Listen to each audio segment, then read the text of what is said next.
வணக்கம். பொருட்பாலில் அரசியலில் காலம் அறிதல் அந்த அதிகாரத்தில் முதல் குறள், பகல் வெல்லும் கூகையை காக்கை இகழ் வெல்லும் வேந்தற்கு வேண்டும் பொழுது. பகல் வெல்லும் கூகையை காக்கை இகழ் வெல்லும் வேந்தற்கு வேண்டும் பொழுது. இதில் பகல் வெல்லும் தெரியும். கூகை அப்படின்னா ஆந்தை அல்லது கோட்டான் அப்படி வச்சுக்கலாம். இகழ் அப்படின்னாக்கா போர், வேறுபாடு, மாறுபாடு அப்படி பொருள். இது ரெண்டும் புரிஞ்சுதுன்னு வச்சுக்கோங்களேன். பொழுதுனா நேரம், காலம். பகல் வெல்லும் கூகையை காக்கை, அது பொருள் கொஞ்சம் வார்த்தை மாற்றி போட்டுக்கிட்டாக்க புரிஞ்சிடும். என்ன, காக்கை கூகையை பகல் வெல்லும் அப்படின்னா காகம் இந்த ஆந்தையை விட வலிமையில் சின்னது. ஏன்னா அந்த ஆந்தை வலிமை ரொம்ப ஜாஸ்தி. இந்த பருந்து மாதிரி, கழுகு மாதிரி அதுக்கு வலிமை ஜாஸ்தி. ஆனாலும் அப்படி வலிமையான ஆந்தையை பகல் பொழுதில் அதைவிட வலிமை குன்றிய காக்கை வென்றுவிடும். ஏன்? ஆந்தைக்கு பகலில் கண்ணு தெரியாது. அதனால் அந்த பகல் பொழுதில் வலிமை குன்றியதாக இருந்தாலும் தன்னை விட வலிமை அதிகமாக வலிமை உள்ள அந்த ஆந்தையை காக்கை வென்றுவிட முடியும். அதற்கு துணையாக இருப்பது அந்த காலம். அதே போல் பகைவரை போரில் வெல்ல வேண்டும் அப்படின்னு நினைக்கின்ற வேந்தர்களுக்கு வேண்டும் பொழுது அப்படின்னா அந்த ஏற்ற காலம் அப்படிங்கிறது மிக இன்றியமையாதது.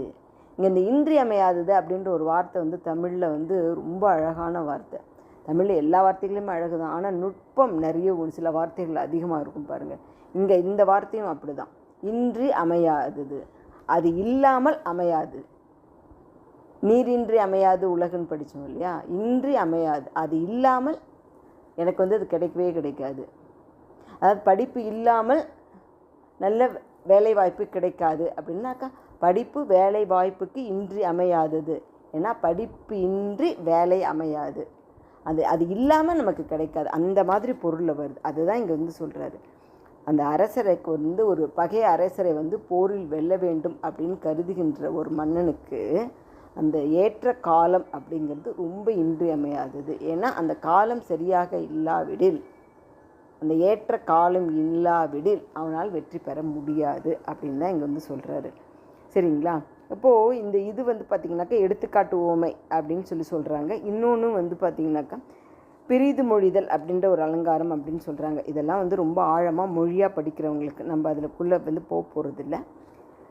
இப்போ அதனால் ஒரு காலம் நமக்கு தோதான நேரமோ காலமோ இல்லாத பொழுது நம்மிடம் நிறைய வலிமை இருந்தாலும் அதனால் பயனில்லை அப்படிங்கிறதான் இந்த குறள் மூலமாக நமக்கு தெரியுது. ஏன்னா வலிமையை மிக்கது ஆந்தை, அதுவுமே பகலில் தன்னை விட வலிமை குறைந்த காக்கையிடம் தோற்று போகிறது. அப்போது வலிமை மட்டும் வச்சுட்டு ஒன்றும் பண்ண முடியாது அப்படின்றது தான் இது ரெண்டு பொருள். இப்போ காலம் அப்படின்னு நீங்கள் என்ன சொல்கிறாரு அப்படின்னாக்கா, ஒரு போர் நடத்தும்பொழுது அந்த இடத்தினுடைய வெப்பதட்பம், அதாவது வெப்பதட்பம் அதுக்குள்ளே ஒத்து போகிறதா, அந்த இருக்கிற அந்த சூழ்நிலை நோயை உண்டாக்காதா இருக்குதா, நமக்கு தண்ணியும் உணவு அதெல்லாம் கிடைக்குமா.